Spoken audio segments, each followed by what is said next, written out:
नमस्कार. निवेदक विठ्ठल पवार या माझ्या यूट्यूब चॅनलमध्ये आपल्या सर्वांचं मी मनपूर्वक स्वागत करत आहे. लग्न समारंभामध्ये दोन निवेदक बोलायला त्यांनी सुरुवात केली आणि दोघांनी एकाच वेळेस बोलणं वेगवेगळ्या माईकवरती एकाच कार्यक्रमात सुरू केलं आणि उपस्थितांच्या लक्षात येईना की हे दोन निवेदक काय बोलत आहेत. दोन निवेदकांमध्ये जीवघेणी बोलण्याची स्पर्धा सुरू झाली आणि कार्यक्रमाचा बट्ट्याबोळ हा सूत्रसंचालकांनी करून ठेवला.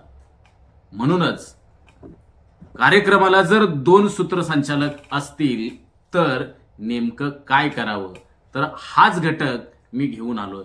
लग्न समारंभामध्ये व इतर अनेक कार्यक्रमामध्ये आपल्याला जेंट्स लेडीज असे निवेदक पाहायला मिळतात किंवा लग्न समारंभाच्या कार्यक्रमामध्ये पुरुष अर्थात दोन्ही पुरुष निवेदक आपल्याला पाहायला मिळतात आणि अशा वेगवेगळ्या कार्यक्रमामध्ये असे दोन निवेदक एकाच कार्यक्रमाला जर असतील आणि त्यांच्यामध्ये जर समन्वय नसेल, समजूतदारपणा नसेल तर आणि सूत्रसंचालनाचा जर अभ्यास नसेल, सूत्रसंचालनाचा शिष्टाचार या निवेदकांकडे जर नसेल तर तो कार्यक्रम फक्त निवेदकामुळे कार्यक्रम हा पुरेपूर त्या कार्यक्रमाची वाट ही सूत्रसंचालकांमुळे लागत असते.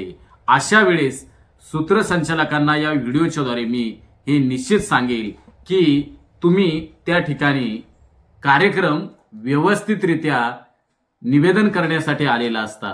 तुम्ही तुमच्या दोघांमध्ये एक बोलण्याची स्पर्धा पाहायला उपस्थित आलेले नसतात. संयोजकांनी आपल्याला ₹2 देऊन त्या कार्यक्रमाचं सूत्रसंचालन करण्यासाठी आपल्याला आमंत्रित केलेलं असतं. मग अशा वेळेस अशा कार्यक्रमाला जर दोन सूत्रसंचालक असतील तर सूत्रसंचालकाने नेमकं कसं त्यावेळेस आपलं निवेदन करावं आणि त्यावेळेचा शिष्टाचार हा सूत्रसंचालकाचा कसा असावा याबद्दलचीच माहिती या व्हिडिओच्या द्वारे मी देत आहे. आणि सर्वात महत्वपूर्ण हा व्हिडिओ सूत्रसंचालकांसाठी आहे.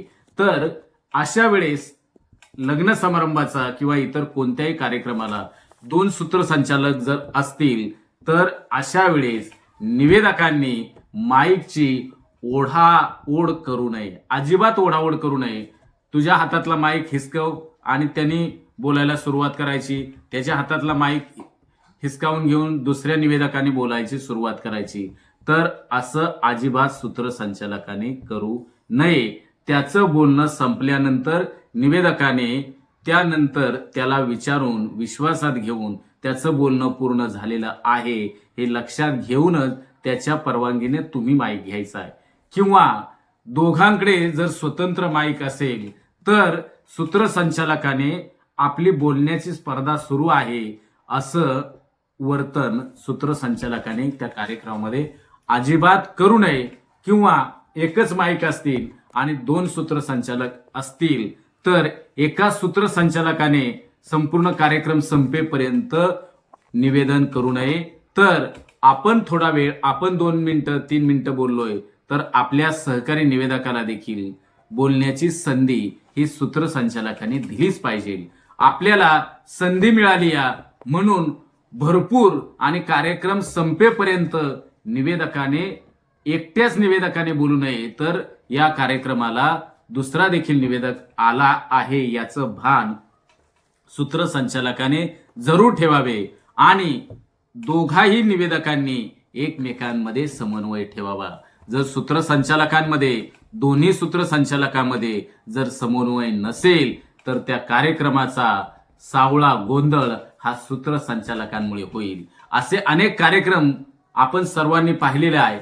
जर सूत्रसंचालकांमध्ये एकमेकात जर समन्वय नसेल तर खाली बसलेली लोक ही सूत्रसंचालकाला नावं ठेवतात आणि सूत्रसंचालकाच्या वागण्यावरती उपस्थितांमध्ये हशा पिकतो. याचं भान सूत्रसंचालकाने ठेवणं अतिशय गरजेचं आहे. हे शिष्टाचार हे सूत्रसंचालकाने लक्षात घ्यावेत की कार्यक्रमाला जर दोन निवेदक असतील तर एक निवेदक बोलतोय तर दुसऱ्या निवेदकाने त्या माईक सिस्टीमचा आवाज कमी करावा. असं बऱ्याच वेळा घडताना मी पाहिलेलं आहे. दुसरा निवेदक बोलत असेल तर आपण त्या ठिकाणी शांतपणे ऐकावं, स्वतःवरती संयम ठेवावा. याचा अर्थ असा नाही की तो बोलत आहे म्हणून त्या सिस्टीमचा आवाजच कमी करायचा, तसेच संबंधित त्या सिस्टीमच्या असणाऱ्या ऑपरेटरला सांगायचं की त्याचा आवाज कमी कर. तर असं वर्तन सूत्रसंचालकाने अजिबात करू नये. तर हाच व्हिडिओ अतिशय महत्वपूर्ण सूत्रसंचालकांसाठी आहे आणि याबद्दलचाच व्हिडिओ मी स्वतः या युट्यूबच्या या घटकावरती मी माझा स्वतःचा व्हिडिओ याद्वारे मी शेअर करत आहे.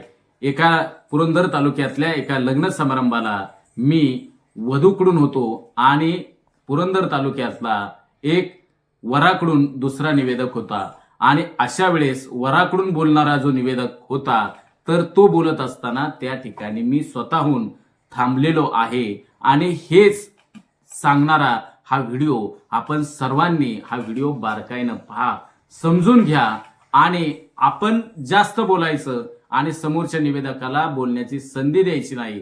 तर असं वर्तन अजिबात करू नये. तुमच्यामध्ये जर शिष्टाचार असतील तरच तुमचं सूत्रसंचालन प्रभावी होईल. जनमानसामध्ये तुमच्या व्यक्तिमत्वाची छाप निर्माण होईल. तुम्ही बोलताय छान, परंतु सूत्रसंचालनामध्ये तुमचं वागणं जर चुकीचं लोकांना दिसलं तर तुम्हाला उपस्थित कदापिही सूत्रसंचालक म्हणून तुमचा स्वीकार करू शकणार नाही. तर हेच सांगणारा व्हिडिओ तुम्ही बारकाईनं पहा. लक्षात घ्या की सूत्रसंचालनाची ही तंत्र आणि मंत्र आहे. सूत्रसंचालकाने कोणकोणत्या बाबी टाळल्या पाहिजेत, तर ही देखील बाब या निमित्तानं जी चुकीच्या बाबी आहेत त्या बाबी ह्या सूत्रसंचालकाने टाळल्याच पाहिजेत. महेंद्र आनंदा गोडबोले जावई, डॉक्टर शिवाजी शिंदे, गणेश शिवाजी शिंदे, माजी सरपंच खेळकरवाडी, जावई सलाम सुभाष शिवाजी शिंदे, निलेश बाळासाहेब लोळे, जावई सलाम महेश बाळासाहेब लोळे, जावई दत्तात्रय तुकाराम खेळके, सरपंच खेळकरवाडी, जावई सलाम संतोष तुकाराम फिराणे, जावई परत जावईचा नामोल्लेख केला जाणार नाही. याच्यानंतर सुप्रसिद्ध निवेदक आमचे सहकारी विठ्ठल पवार या ठिकाणी ओंगे प्रवेशचे जावई बापूचा मान सन्मान केले जातील. पुरंदरचे माजी सभापती सावडी गामठे उद्योजक शेतकरी निधीचे बारे मुझे ठरले वगैरे आम्हाला फेरवते इथे सावडी गामठे उद्योजक आदरणीय अंकुश पांडुरंग मरगजे याही मान्यवरांचा सन्मान होतो. मरगजे साहेब आपल्याला विनंती, कृपया आपण विवाह मंचावरती या. आदरणीय ज्ञानेश्वर हरिभाऊ बाथे याही मान्यवरांना विनंती, कृपया आपण विवाह मंचावरती यायचे. तत्पूर्वी आदरणीय रवींद्र किशोरजी पांगारे याही मान्यवरांची सुद्धा आपल्या दोन्ही परिवाराची विनंती